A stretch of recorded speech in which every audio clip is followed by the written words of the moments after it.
The Iskander M isn't just another ballistic missile. It's one of Russia's most advanced tactical weapons, capable of carrying both conventional and nuclear warheads, reaching speeds up to Mach 7 and striking targets over 500 kilometers away with high precision. And now the threat is growing. Reports suggest that Russia has significantly ramped up production of these missiles.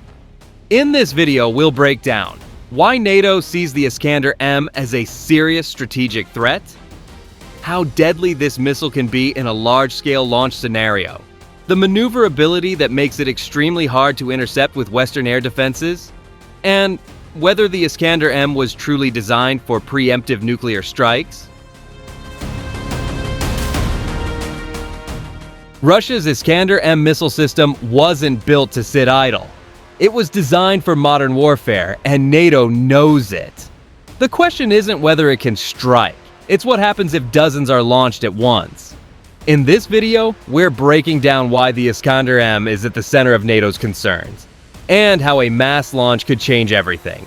Let's start with the basics. The Iskander M is a short-range ballistic missile with a range of about 500 kilometers. It reaches speeds up to Mach 7 and can hit within a few meters of its target.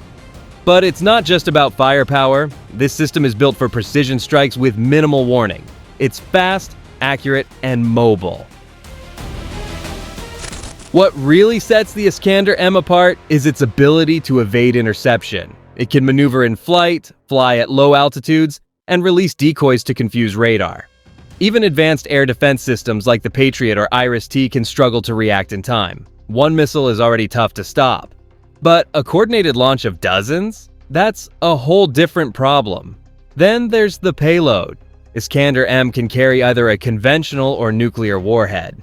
That gives it tactical flexibility. It can take out military bases, command posts, or infrastructure. But it can also serve as a nuclear delivery system in a high-risk scenario. And that makes it far more than just a battlefield weapon.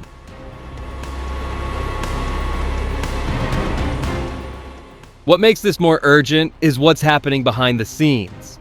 In the last year, Russia has quietly ramped up production, tripling output according to several open-source reports. If confirmed, it means Moscow isn't just preparing to defend. It's preparing for large-scale deployment. A mass launch of Iskander Ms could overwhelm regional defenses in minutes. NATO's eastern flank, from Poland to the Baltics, would be under pressure before reinforcements could even mobilize.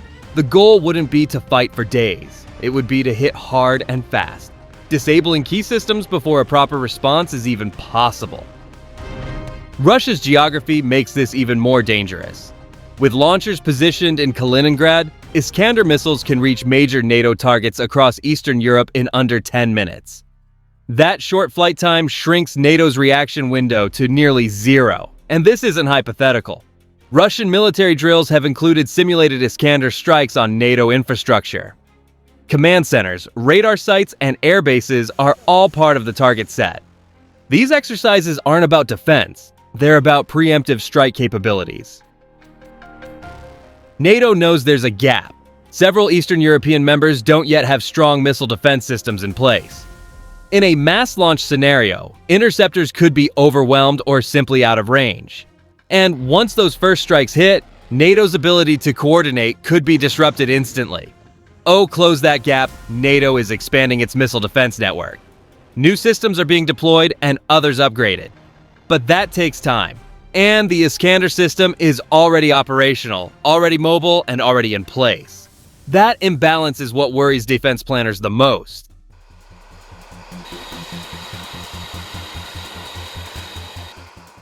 The threat also extends beyond military targets. Iskander can strike power grids, rail hubs, and communication lines. In a modern conflict, taking out logistics and infrastructure can be just as effective as disabling weapons. It's about slowing down the enemy before they even get a chance to respond. Some analysts believe Russia could use the Iskander M early in a conflict, not as a last resort, but as a first move. A sudden strike on key NATO facilities could create confusion, force delays, and shift the balance in the opening hours of a conflict. And if the conflict escalates, the stakes get higher. Russian military doctrine allows for the use of tactical nuclear weapons if national survival is threatened. With Iskander capable of carrying nuclear warheads, it becomes part of that escalatory ladder. That's where military strategy meets geopolitical risk. That's why the countries closest to Russia, like Poland, Lithuania, and Latvia, are the most vocal about the Iskander threat. They're on the front line. If these missiles are ever launched en masse, they'll be the first ones hit.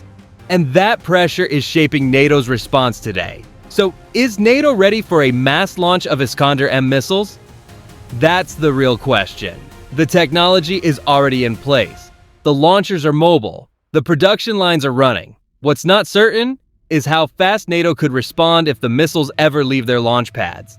And by the time they're in the air, it might already be too late.